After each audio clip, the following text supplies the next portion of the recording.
দক্ষিণ দিনাজপুরের বংশিয়ারিতে নির্যাতিতা পঞ্চম শ্রেণীর স্কুল ছাত্রীর সাথে সাক্ষাৎ করলেন রাজ্যের মন্ত্রী বীরবাহা হাসদা। দিলেন পাশে থাকার আশ্বাস। শুক্রবার গঙ্গারামপুর সুপার স্পেশালিটি হাসপাতালে নির্যাতিতার সাথে দেখা করতে আসেন মন্ত্রী। সেই সঙ্গে দিন সাংবাদিকদের মুখোমুখি হয়ে ঘটনায় অভিযুক্ত যুবকের শাস্তির দাবি তুললেন রাজ্যের মন্ত্রী। এই ঘটনা নিয়ে বিজেপি রাজনীতি করছে বলে অভিযোগ তোলেন তিনি।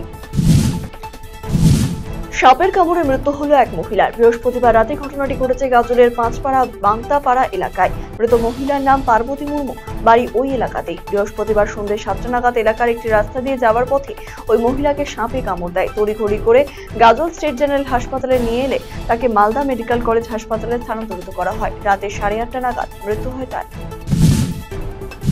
তৃণমূল সুপ্রিমো মমতা বন্দ্যোপাধ্যায়ের নির্দেশে কলেজে কলেজে অবস্থান বিক্ষোভ কর্মসূচি পালন করছে টিএমসিপি। শুক্রবার রাজ্যের বিভিন্ন জেলায় কলেজ গেটের সামনে এই কর্মসূচি পালন করেন সংগঠনের সদস্যরা। এদিন গাজল মহাবিদ্যালয়ের তৃণমূল ছাত্র পরিষদ ইউনিটের উদ্যোগে অবস্থান বিক্ষোভ কর্মসূচি পালন করেন সদস্যরা।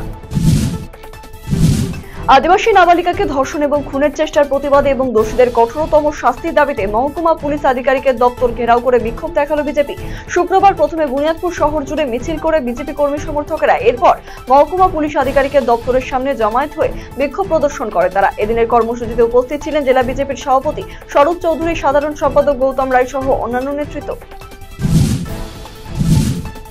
আরজিকর মেডিকেল কলেজের ঘটনার জেরে এবার সরব হলো কোচবিহার জেলার ইউনিভার্সিটি বিটি অ্যান্ড ইভিনিং কলেজের ছাত্রছাত্রীরা। শুক্রবার কলেজ গেটের সামনে অবস্থান বিক্ষোভে সামিল হলেন ছাত্রছাত্রীরা। অপরদিকে গত 28 আগস্ট ছাত্র সমাবেশ মুখ্যমন্ত্রীর আহ্বানের পর এদিন তৃণমূল ছাত্র পরিষদের ছাত্রছাত্রীরা পথে নামেন এবং অবিলম্বে যদি দোষীর শাস্তি আর নির্যাতিতার বিচার না হয় তাহলে আগামী নেত্রীর কথা মতো আরো বৃহত্তর আন্দোলনে যাওয়ার হুঁশিয়ারি দেন তারা। পাশাপাশি একই ইস্যুতে কর্মসূচি পালন করেন ইটাহারের ছাত্র পরিষদের নেতাকর্মীরা। নাবালিকা ধর্ষণের ঘটনায় এক যুবককে 25 বছরের কারাদণ্ডের আদেশ দিল জলপাইগুড়ি জেলা পক্সো আদালত। অভিযুক্ত যুবকের নাম তারিকুল ইসলাম, বয়স 23। শুক্রবার আদালতের বিচার ইন্দুবর ত্রিপাঠী এই সাজা শোনানোর পাশাপাশি 50,000 টাকা জরিমানা প্রদানের নির্দেশ দিয়েছেন। অনাদায়ে আরও 1 বছরের জেল।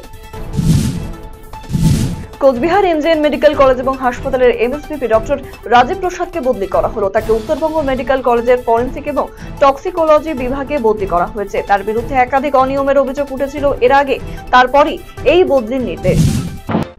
বংশিয়ারিতে আদিবাসী নাবালিকাকে ধর্ষণের ঘটনার প্রতিবাদে গঙ্গারামপুরে প্রতিবাদ মিছিল করল বিজেপি। শুক্রবার সন্ধ্যায় কালীতলা বিজেপির দলীয় কার্যালয় থেকে প্রতিবাদ মিছিল শুরু হয়। এরপর মিছিলটি শহরের হাইরোড, বাস স্ট্যান্ড সহ বিভিন্ন এলাকা পথ পরিক্রমা করে। একই ইস্যুতে বালুরঘাটেও মিছিল করল বিজেপি। সন্ধ্যায় মিছিলটি বের হয় বালুরঘাট শহর পরিক্রমা করে। বন্যা পরিস্থিতি বেশ অবনতি মালদা জেলার মানিকচকে। এবারে বন্যা ত্রাণে ত্রিপল নিয়ে রাজনীতির অভিযোগ উঠল। পঞ্চায়েত অফিস ঘেরাও করে বিক্ষোভ দেখালো বন্যা দুর্গতরা। মালদার মানিকচক ব্লকের ধরমপুর অঞ্চলে পঞ্চায়েত অফিস ঘেরাও করে বিক্ষোভ দেখান ছোট ধরমপুর এলাকার শতাধিক বন্যা দুর্গতরা। বন্যা দুর্গতদের অভিযোগ, তাদের বাড়ি ঘরে জল ঢুকলেও তারা ত্রিপল পাননি। ধরমপুর অঞ্চলে উপপ্রধান কেবলমাত্র নিজের বুথে বাঁধ সংলগ্ন এলাকার জনসাধারণকে বন্যা ত্রাণে ত্রিপল দিয়েছেন।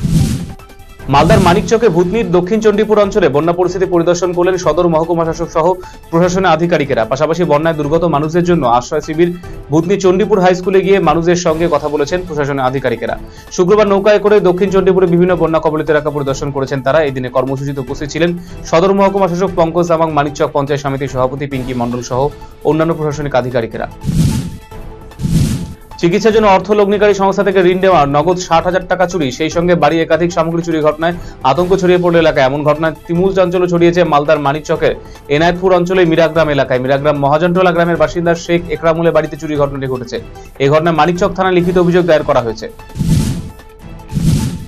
আরজিকর কাণ্ডে দোষীদের ফাঁসির দাবিতে বিক্ষোভ মিছিল করল মাথাভাঙা 2 নম্বর ব্লক তৃণমূল ছাত্র পরিষদ। আরজিকর কাণ্ডে দোষীদের দৃষ্টান্তমূলক শাস্তি সহ দর্শকদের ফাঁসির দাবিতে অবস্থান বিক্ষোভ মিছিল কর্মসূচি অনুষ্ঠিত হয় ঘোকসাডাঙ্গা কলেজ চত্বরে। এদিন তৃণমূল ছাত্র পরিষদ নেতৃত্বের সদস্যদের পাশাপাশি কলেজ ছাত্রীরা বিক্ষোভে অংশগ্রহণ করেছিল। বাংলাদেশে পাচারের আগে পুলিশের জালে 52টি মহিষ, গ্রেপ্তার 2।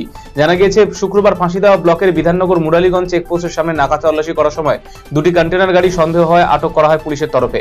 পুলিশ তল্লাশি করার পরই গাড়ির ভেতর থেকে উদ্ধার হয় মহিষগুলো। চালক কোনো বৈধ কাগজপত্র না দেখাতে পারায় বিধাননগর থানা পুলিশ 2 গাড়ির চালককে গ্রেপ্তার করেছে। বুনো হাতির রহস্যময় মৃত্যুতে এলাকায় চাঞ্চল্য ছড়ালো শুক্রবার। এক পূর্ণবয়স্ক হাতির মৃতদেহ উদ্ধার হলো চা বাগান থেকে। আলিপুরদুয়ার জেলা কালচিনি ব্লকের রায়মাটাং চা বাগানে এদিন বাগানের শ্রমিকরা এক হাতির মৃতদেহ দেখতে পায়। শ্রমিকরা বন দপ্তরে খবর দিলে ঘটনাস্থলে বক্সা ব্যাঘ্র প্রকল্পের বনকর্মী এবং আধিকারিকেরা পৌঁছায়। বক্সা ব্যাঘ্র প্রকল্পের এডিপিও নবীকান্ত ঝা জানিয়েছেন এটি স্ত্রী হাতে, অনুমান করা হচ্ছে একদিন আগে মৃত্যু হয়েছে তার।